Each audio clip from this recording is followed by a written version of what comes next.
kita mendengar bahwa Jawa ini termasuk wilayah Islamnya yang paling lemah dibandingkan dengan daerah lain, misalkan Sumatera dan sebagainya, gitu ya.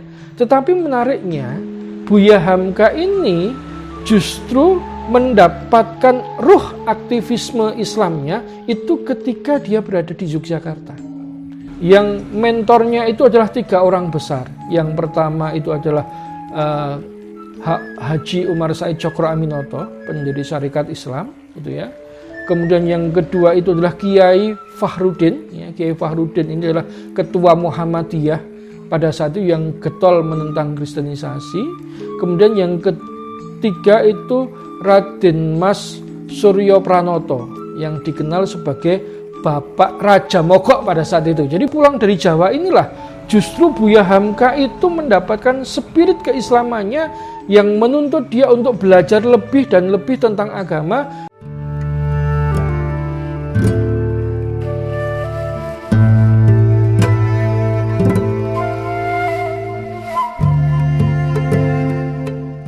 Bismillahirrahmanirrahim.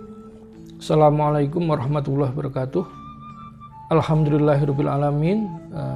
Kita panjatkan puji syukur kehadirat Allah SWT. Kita dapat bertemu lagi untuk melanjutkan pembahasan kita tentang agama dan kebudayaan. Tak lupa sholawat dan salam kita haturkan kepada junjungan kita Nabi besar Muhammad SAW beserta keluarga dan para sahabatnya dan para pengikutnya. Melanjutkan tema tentang Islam sebagai proto-nasionalisme, saya tertarik untuk membahas sosok penting di dalam umat Islam Indonesia, yaitu sosok Buya Hamka.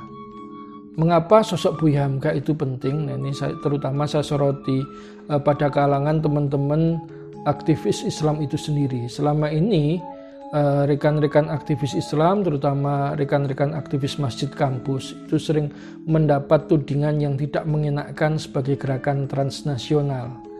Dan ini sebetulnya tudingan yang bukannya tidak beralasan. Mengapa? Karena memang banyak teman-teman kita aktivis muda yang lebih mengenal sosok-sosok yang bukan berasal dari Indonesia. Lebih mengenal Hasan Al-Banna, lebih mengenal Said Qutb, lebih mengenal Taqiyuddin Anabani, lebih mengenal bahkan lebih mengenal Usamah bin Laden. Saya tidak hendak mempertentangkan, tetapi kemudian menjadi aneh ketika saya pernah dalam sebuah diskusi dengan teman-teman aktivis masjid kampus dan Rohis SMA dari sekitar 150 orang anak. Itu saya sodorkan foto salah satu tokoh besar negeri ini, yaitu Muhammad Natsir. Itu hanya 10 orang yang tahu. Sehingga apa? Kemudian ketika teman-teman aktivis masjid ini mencari sosok yang bisa menggambarkan keindonesiaan, itu akhirnya malah lari kepada sosok misalkan seperti Pramoedya Anantatur. Ya. Jadi mahasiswa sekarang kan kalau sudah membaca Pramoedya seolah dia tahu Indonesia pada masa lalu, sekarang, dan yang akan datang itu harusnya bagaimana. Yang terjadi kan seperti itu pada kalangan aktivis. Dan itu tidak hanya kalangan aktivis kiri saja, aktivis Islam juga seperti itu. Ketika dia mencari tahu Indonesia, akhirnya malah larinya juga ke Pramoedya. Padahal kita punya satu sosok yang jauh lebih komplit dari Pramoedya. Karena kalau Pramoedya itu kan memang penulis, dia sastrawan, gitu ya. Sementara kita punya sosok Buya Hamka yang di dalamnya itu melekat aneka gelar yang disandangkan oleh umat kepada beliau, memang karena beliau multitalenta. Beliau seorang ulama, gitu ya. Dan untuk tafsir Al-Azharnya, beliau mendapatkan gelar honoris causa dari Universitas Al-Azhar yang punya reputasi tinggi dalam pendidikan Islam sejak dulu sampai sekarang, gitu ya. Beliau juga seorang wartawan, ya. Dia pernah menjadi wartawan pedoman masyarakat, bahkan sampai masa Orde Baru dia masih memimpin majalah Panji Masyarakat. Beliau juga seorang jurnalis. Kemudian beliau juga seorang sastrawan. Bagaimana beliau juga menulis novel-novel yang sangat digemari oleh masyarakat, bukan hanya pada masanya, tetapi juga sampai generasi setelahnya. Bahkan sekarang ini buku-buku Buya Hamka itu masih terus diterbitkan seperti oleh penerbit Republika, penerbit Gema Insani Pers dan sebagainya, yang membuktikan bahwa pemikiran Buya Hamka itu masih relevan untuk dipelajari anak-anak muda era sekarang. Salah satu hal yang saya soroti dari Buya Hamka adalah yang pertama, yang menarik, seringkali kita mendengar bahwa Jawa ini termasuk wilayah Islamnya yang paling lemah dibandingkan dengan daerah lain, misalkan Sumatera dan sebagainya, gitu ya. Tetapi menariknya, Buya Hamka ini justru mendapatkan ruh aktivisme Islamnya itu ketika dia berada di Yogyakarta. Jadi pada saat dia di Sumatera, karena Sumatera itu masyarakatnya masih makmur, dalam artian penderitaan akibat penjajahan itu belum begitu dirasakan, ya dia ngajinya seperti keumuman saja, harus setelah ngaji kitab ini kemudian berlanjut ke kitab ini, tetapi tidak menemukan relevansi Islam dengan kondisi sosial politik masyarakat. Nah, ketika Buya Hamka kemudian dia ke Jogja, ya, waktu itu dia mengikuti kursus yang diadakan oleh tokoh-tokoh besar di Jawa pada saat itu. Jadi beruntung Buya Hamka itu ikut kursus Islam yang mentornya itu adalah 3 orang besar. Yang pertama itu adalah Haji Umar Said Cokro Aminoto, pendiri Syarikat Islam, gitu ya. Kemudian yang kedua itu adalah Kiai Fahrudin. Ya, Kiai Fahrudin ini adalah ketua Muhammadiyah pada saat itu yang getol menentang Kristenisasi. Kemudian yang ketiga itu Raden Mas Suryo Pranoto yang dikenal sebagai Bapak Raja Mogok pada saat itu. Jadi buruh-buruh pada masa lalu, ya, itu akan mogok, ya, melawan pemodal kalau yang memerintahkan Raden Mas Suryo Pranoto ini, dan beliau tokoh Islam. Dari situlah akhirnya Buya Hamka menjadi tahu, oh bagaimana derita akibat kolonialisme itu, bagaimana penelikungan kaum komunis terhadap gerakan Islam. Sehingga kata Buya Hamka dalam buku Kenangan Hidup, orang-orang komunis di Sumatera Barat itu orang-orang komunis yang nggak paham. Taunya komunis itu adalah sesuai perintah Al-Quran dan hadis yang menantang penguasa yang zalim. Padahal tidak seperti itu, karena di Jawa waktu itu sudah pecah antara SI Putih dengan SI Merah, dan Buya Hamka menyaksikan sendiri bagaimana akhirnya orang-orang SI Merah itu daripada sibuk melawan Belanda itu lebih sibuk mengkritik seorang Cokro Aminoto. Gitu loh. Nah, sehingga apa, sepulang dari Jawa inilah justru Buya Hamka itu mendapatkan spirit keislamannya yang menuntut dia untuk belajar lebih dan lebih tentang agama. Akhirnya kemudian Buya Hamka melanjutkan studinya ke Mekah, ya, dan di Mekah itu dia bertemu dengan tokoh-tokoh pergerakan dari berbagai negara. Bahkan tokoh-tokoh pergerakan dari seluruh Indonesia itu, Buya Hamka karena ikut menyambut jamaah haji, dia bertemu dengan tokoh-tokoh pergerakan dari seluruh Indonesia. Ya, misalkan seperti Ki Haji Munawar Khalil yang dari dari Pemalang itu, yang nanti juga sama-sama menjadi tokoh Muhammadiyah. Itu menariknya, bagaimana Buya Hamka itu mampu menangkap spirit perawatan Islam justru dari Jawa, yang dianggap orang Jawa itu paling lemah keislamannya. Nah, karena itu teman-teman aktivis Muslim di Jawa saya rasa perlu kembali menggali, ya, pemikiran para tokoh-tokoh pejuang itu, Kiai Haji Samanhudi, Kiai Haji Ahmad Dahlan, Haji Umar Said Cokro Aminoto, itu semuanya orang-orang Jawa.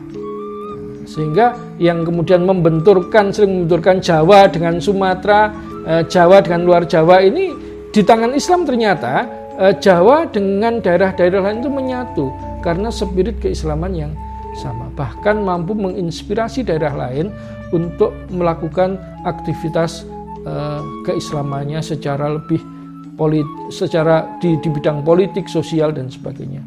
Kemudian kalau terkait dengan kebudayaan yang ingin saya soroti adalah bagaimana sebagaimana Syed Naqib Al-Atas di Malaysia, Buya Hamka juga menyoroti salah satu kerugian yang utama dari kolonialisme itu adalah peralihan huruf dari huruf Arab Jawi kepada huruf Latin. Mengapa? Karena kemudian dari peralihan huruf Arab Jawi menjadi huruf Latin itu beralih pula kiblat kebudayaan Nusantara dari relasinya dengan dunia Islam itu akhirnya terputus, kemudian kiblat kebudayaan kita beralih ke dunia Barat. Ini menarik. Misalkan di halaman 240 Buya Hamka menuliskan dari buku Kenang-kenangan Hidup, ada beberapa akibat buruk dari penukaran huruf ini. Pertama sekali ialah putusnya hubungan angkatan yang datang dengan perbendaraan pikiran nenek moyangnya. Kalau mereka hendak mencarinya juga, terpaksa dengan perantaraan orang lain. Hendak tahu perbendaraan pikiran Malaysia, terpaksa bertanya kepada buku-buku Wenstedt. Hendak mengetahui Aceh, terpaksa menuruti pikiran Snoek Horgrons. Hendak tahu siapa Hamzah Fansuri, terpaksa bertanya kepada buku-buku Doornbos. Dan seterusnya, karena awak sendiri tidak dapat mengetahui sumber aslinya yang ditulis dengan huruf Melayu atau Arab Jawi itu. Kemudian, kata Buya Hamka, akhirnya ketika huruf Jawi itu sudah terbuang, maka pengarang memperkaya bahasa Melayu. Kalau dulu itu mencari dalam bahasa Arab, kalau sekarang kemudian mencari dalam bahasa Barat. Misalkan kata iktisad itu berubah menjadi kata ekonomi. Kata siasah menjadi kata politik. Nah, itu yang oleh Buya Hamka dikatakan dengan perubahan huruf ini pula akhirnya kemudian kebudayaan Nusantara itu berubah. Sehingga yang kita rasakan sekarang ini kita mengalami keterbelahan budaya. Kenapa? Karena kita dibombardir oleh istilah-istilah asing yang datang dari Barat yang berbeda akar budayanya dengan kita. Sementara di satu sisi jiwa kita itu masih mewarisi tradisi lama yang bersumber dari kebudayaan Islam. Misalkan ketika kita memandang masyarakat yang terdiri dari beragam agama, masyarakat kita dulu sudah punya kata untuk itu, yaitu masyarakat majemuk.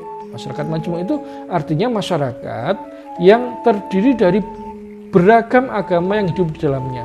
Nah, dalam kemajemukan itu, maka ciri dari tiap-tiap perbedaan itu tetap terjaga.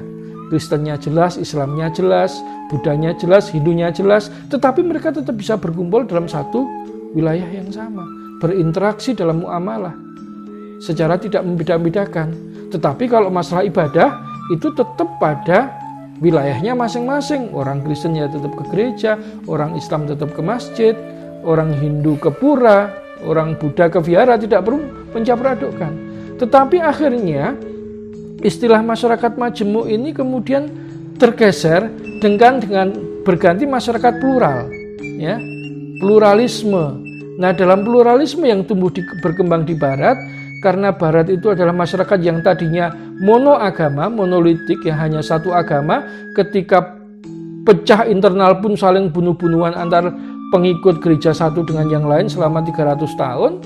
Apalagi kemudian ketika dia bertemu dengan kebudayaan dan agama di luar Barat, mereka mengalami semacam gegar budaya.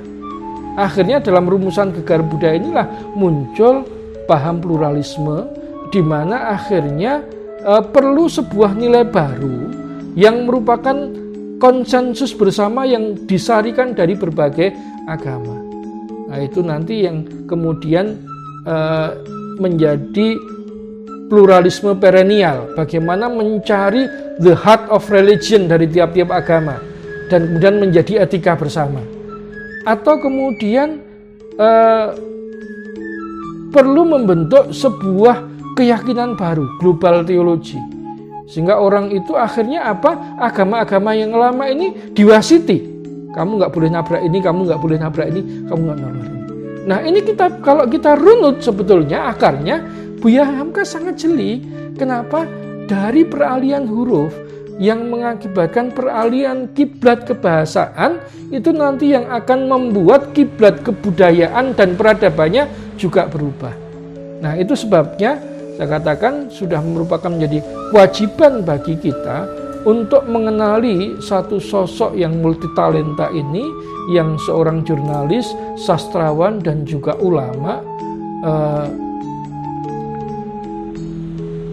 harusnya menjadi sosok wajib, ya, sosok wajib yang diajarkan di sekolah-sekolah Islam.